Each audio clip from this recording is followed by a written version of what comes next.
లక్ష్మీ నరసింహస్వామిని దర్శించుకోవడానికి భక్తులు భారీగా తరలివచ్చారు. దీంతో ఆలయం భక్తులతో కిటకిటలాడుతోంది. భక్తులు క్యూ లైన్లో బార్లు తీరారు. ధర్మ దర్శనానికి 2.5 గంటలు, ప్రత్యేక దర్శనానికి గంట సమయం పడుతోంది.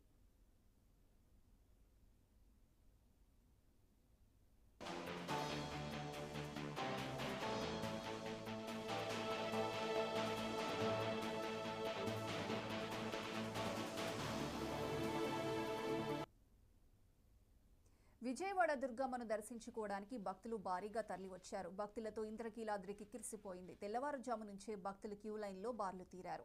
దీంతో ఈవో రామారావు ఆలయ సిబ్బందికి ప్రత్యేక విధులు కేటాయించి భక్తుల రద్దీ దృష్ట్యా ఏర్పాట్లను ఎప్పటికప్పుడు పర్యవేక్షించారు. దర్శనానికి సుమారు 2 గంటల సమయం పడుతోంది.